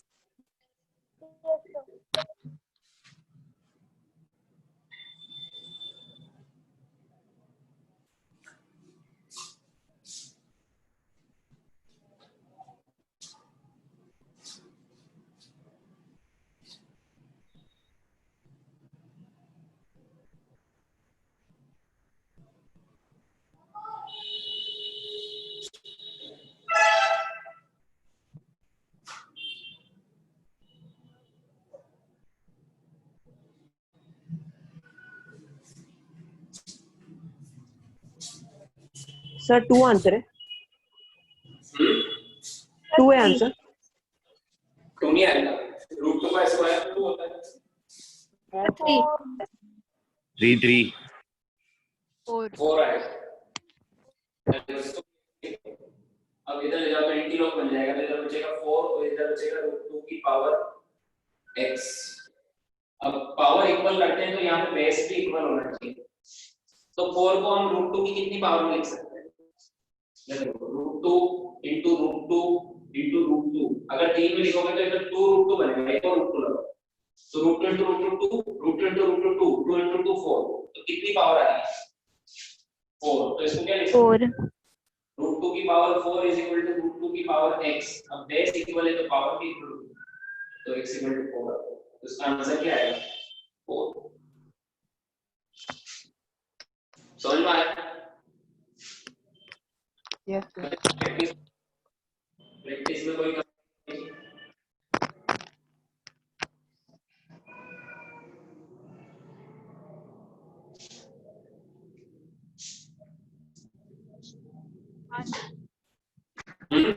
वन करेक्ट आएगा कि 72 की पावर कौन सी 72 होती है? 1 होती है। 1। बट सब प्रैक्टिस करने के लिए एंटी लॉग वाली मेथड लगाओ, तो लॉग इधर ले जाऊंगा तो इधर बचेगा 72 और बेस की 72 है, तो 72 की पावर x, इधर पावर 1 है, तो x इक्वल टू आ गया 1।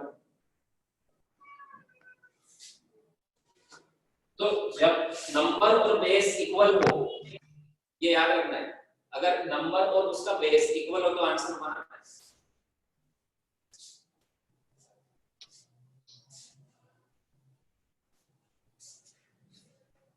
ये रिजल्ट लिखवा दूंगा।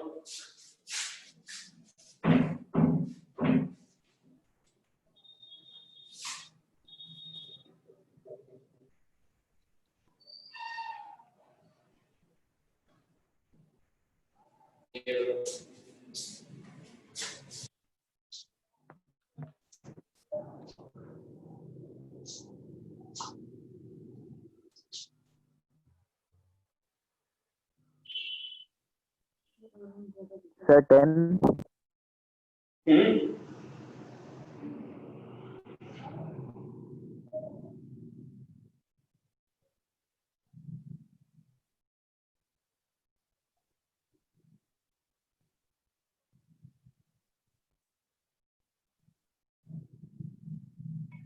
सर -1।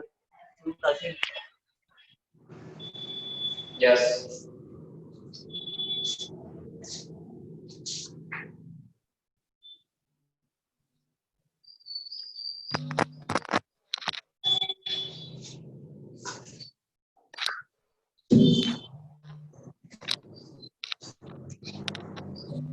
देखो इधर इसको क्या लिखेंगे x, अब लोग इधर जाएंगे तो इधर ये बचेगा नंबर 5, बेस कितना है 1/5 की पावर x है, ये समझ में आया? ठीक है, अब इसको क्या लिख सकते हैं 1 की पावर x, 1 की पावर x 1 होता है और नीचे क्या है 5 की पावर x, ऐसे लिख सकते हैं ना। अब 5 इक्वल टू 5 की पावर x को ले जाओ तो बन जाएगा 5 की पावर माइनस x, इधर पावर 1 है तो बेस बेस इक्वल है तो पावर भी इक्वल होगी माइनस x इक्वल टू 1, तो x इक्वल टू आ गया माइनस। तो जब भी देखो ऐसा हो कि जो नंबर है उसका इनवर्स बेस हो तो आंसर हमेशा माइनस का आएगा, ये दिखा दूंगा रिजल्ट अभी में, आंसर हमेशा क्या आएगा माइनस का।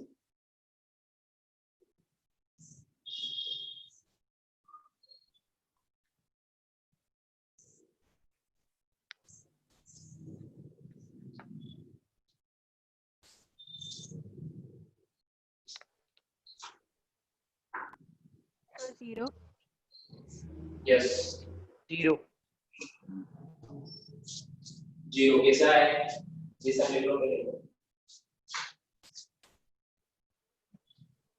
इसको लिख दो x, लोग इधर ले जाओगे तो इधर बचेगा 1 और इधर बचेगा 72 की पावर x। अब इसको 72 को या 1 को 72 तो बना नहीं सकते, बट हमें पता है कि इसी की भी पावर अगर 0 हो तो वो इक्वल टू 1 होता है। 72 की कौन सी पावर 1 के इक्वल होगी 0, तो x इक्वल टू क्या आ गया 0।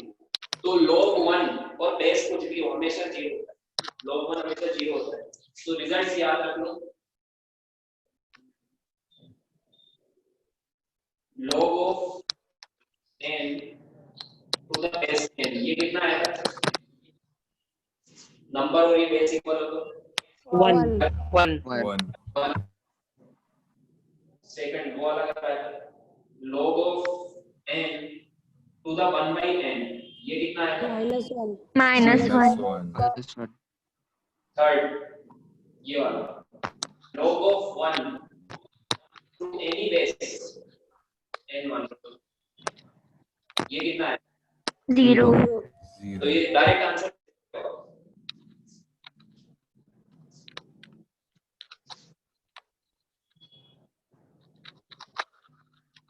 म्यूट हो जाओ किसी की आवाज है।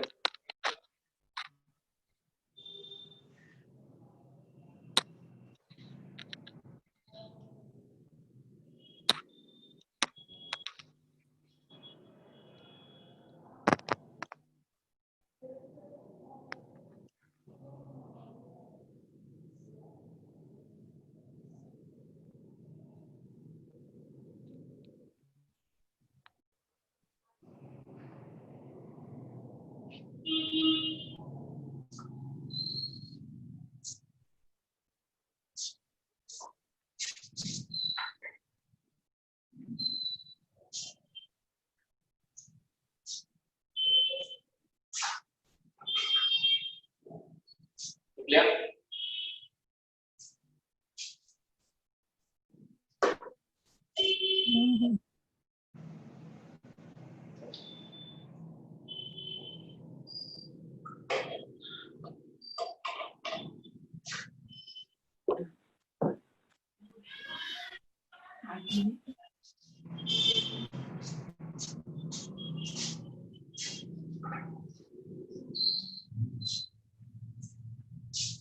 क्लियर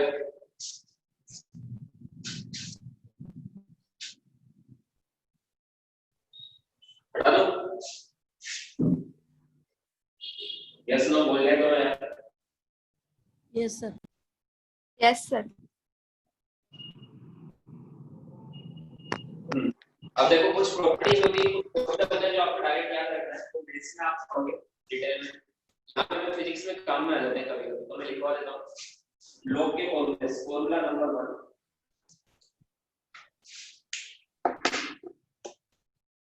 कि अगर log m plus log n दो लोग हैं, दोनों का बेस सेम होना चाहिए, तो ये मल्टीप्लाई हो जाता है और बेस वही रहता है, m into n करके ऐसे लिख सकते हो। जैसे for example log of 5 plus log of 2 और बेस मान लो है 2, तो ये हो जाएगा log of 10 बेस 2 ऐसे। ठीक है, कभी कभी जरूरत पड़ सकती है इसलिए लिखा रहा हूं मैं, ज्यादा जरूरत नहीं होती ये आप नेक्स्ट में पढ़ोगे। Second log of m minus log of 10 base same होना चाहिए, तो ये डिवाइड हो जाता है log of base a m by n।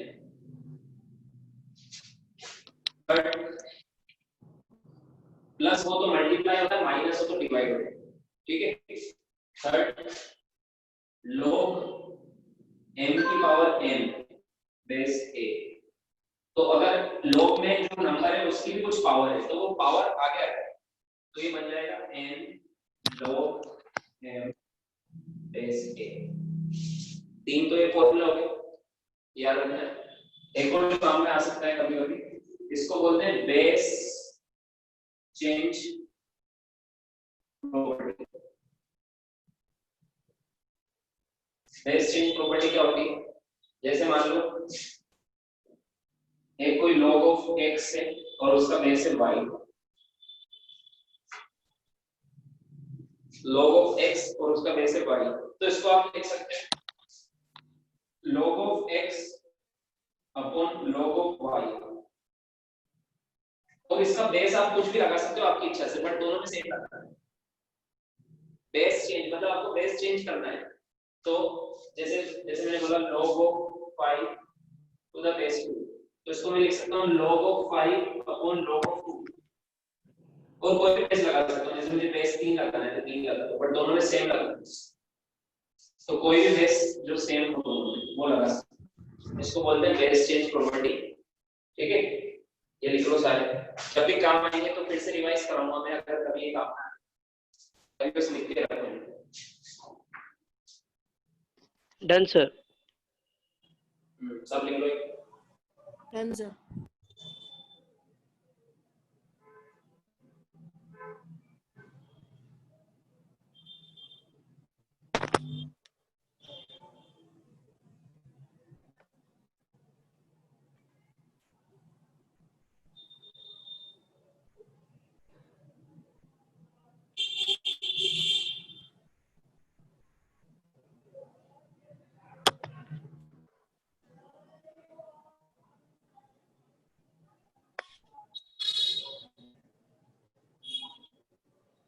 लिख लिया?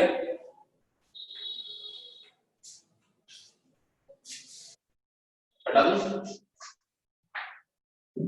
Yes sir.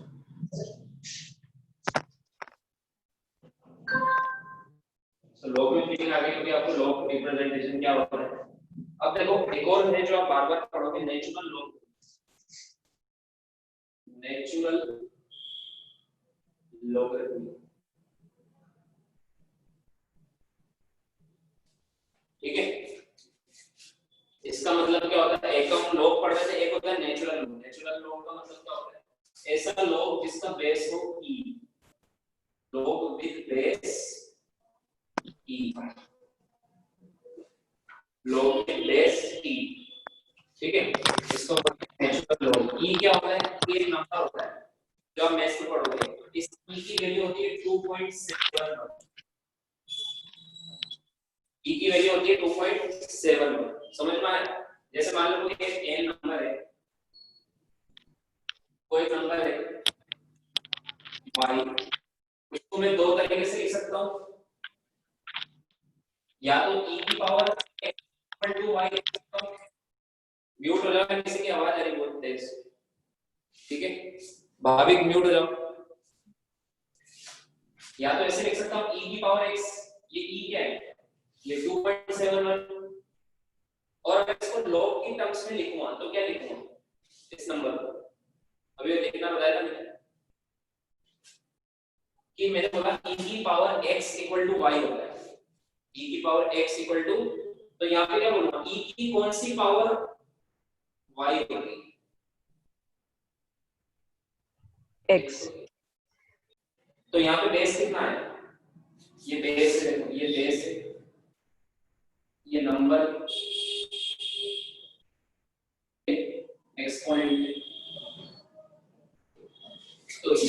बेस ही तो होता है। तो ऐसा लॉग जिसका बेस हो e और e की वैल्यू कितनी होती है 2.71, उसको बोलते हैं नेचुरल लॉग। इसको क्या बोलते हैं नेचुरल लॉग। अब इसको लिखते कैसे, इसको हम log of base e to the y को हम डायरेक्ट लिख सकते हैं ln y। जब भी अगर ऐसे लिखा हो ln, आपको मॉड्यूल में लिखेंगे ln, तो ये ln का मतलब समझ लो ये नेचुरल लॉग है। ln का मतलब क्या समझ लो, ये नेचुरल लॉग है। और नेचुरल लॉग में बेस कितना होता है e होता है। ये दोनों, या तो आप इसको ऐसे लिखो log of y to the base e या फिर ln ऑफ y। इसमें अगर कुछ नहीं लिखा है तो बेस क्या है e, और ln लिखते हैं इसको, l और g नहीं लिखते। n मतलब नेचुरल, l मतलब log, ln ऑफ y मतलब log विद बेस e। समझ में आया?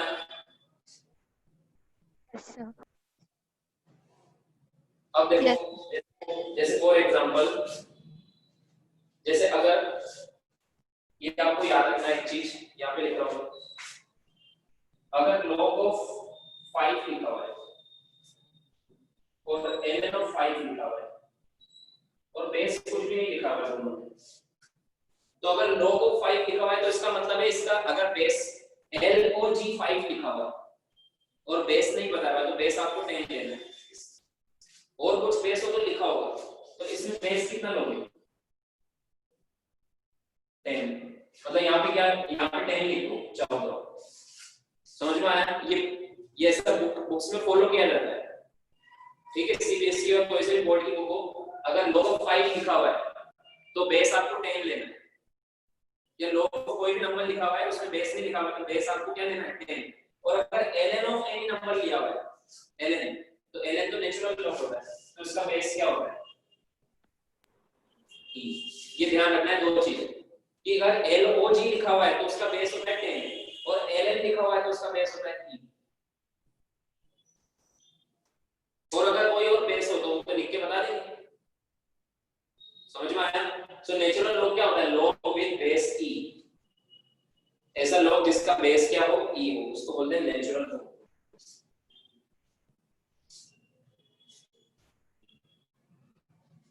लिख लो।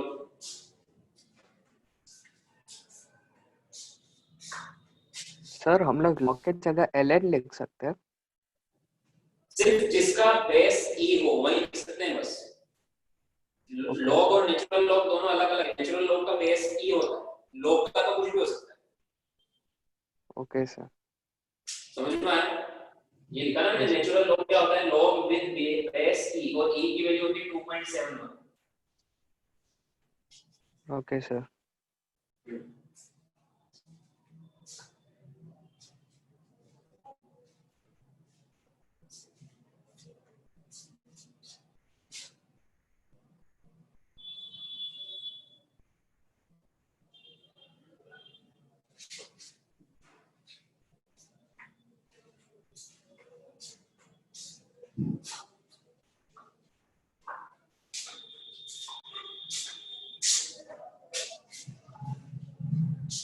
लिख लिया?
Done sir. डन।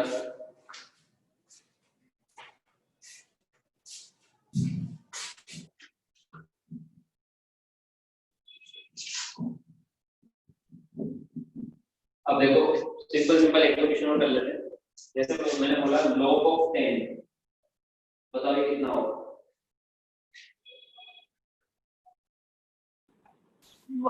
1 क्योंकि LOG अगर बेस कुछ नहीं दिखा है तो इसका बेस होता है 10। अगर बेस नहीं दिखा हुआ है तो इसका बेस क्या होता है 10, ठीक है। अगर यहाँ बेस 5 लिखा होता तो फिर ये 1 नहीं होता, इसका बेस है 10। बट मैंने बताया ना कुछ नहीं दिखा तो बेस क्या होता है 10, तो log of 10 क्या होता है 1। ln of e कितना होगा? 1 ये भी 1 होगा क्योंकि ln का तो बेस ही e होता है। तो अगर नंबर और बेस दोनों सेम हो तो 1 आता है। मैंने लिखा है log of n to the base 10, ये 1 होता है। समझ में आया? मुझे बताओ ln of 1 कितना होता है?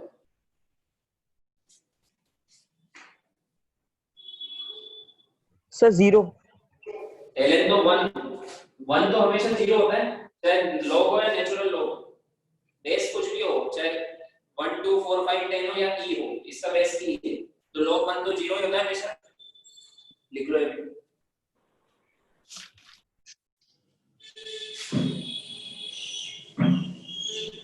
एक मैंने बेस चेंज प्रॉपर्टी लिखवाई थी याद है?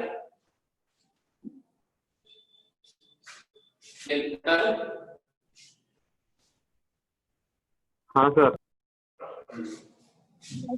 Yes sir. एक मैंने बेस चेंज प्रॉपर्टी लिखवाई थी, उसमें हम बेस चेंज कर सकते हैं। जैसे मान लो example log of 5 to the base 2, मुझे इसको ln में कन्वर्ट करना है। इसमें कन्वर्ट करना है नेचुरल log में, तो नेचुरल log में कैसे कन्वर्ट करेंगे?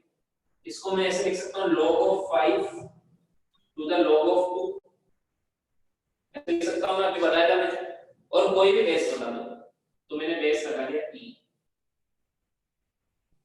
मैंने बेस क्या लगा दिया e, तो ये नेचुरल log में कन्वर्ट हो गया। log विद बेस, इसको क्या बोलते हैं ln, और 5 गुण ln, तो log of y to the base x, इसको आप ln of y upon ln of x ऐसे लिख सकते हैं। यस, बेस कोई सा भी लगा दो, बेस मैंने e लगा दिया, ठीक है। तो लॉगरिथमिक फंक्शन और एक्सपोनेंशियल फंक्शन मतलब एंटी लॉग ये होता है। ये हमारा कंप्लीट हो गया। डिफरेंशिएशन एंड इंटीग्रेशन शुरू करेंगे नेक्स्ट क्लास से।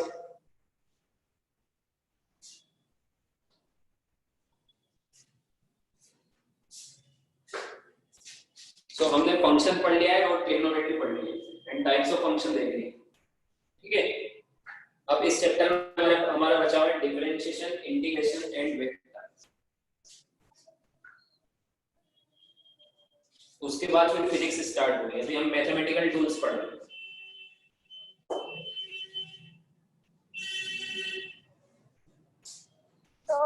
जिन लोगों ने डिस्कशन ग्रुप ज्वाइन नहीं किए हुए वो मुझे मैसेज कर देना, मैं उनको वाली लिंक ज्वाइन में भेज दूंगा। हो सकता है कुछ लोग बाद में ऐड हुए ग्रुप में, ठीक है। तो उसमें मैं आपको होमवर्क वगैरह दूंगा। अभी एक क्लास और पढ़ाता हूँ, उसके बाद से होमवर्क दे दूंगा, ठीक है। हो गया? यस कर दूं क्या क्लास? क्या समझे? Okay bye. Bye sir, thank you sir. Bye sir, thank you sir. Okay, recording की है, मुझे लिंक भेज देना, ठीक है। Okay bye.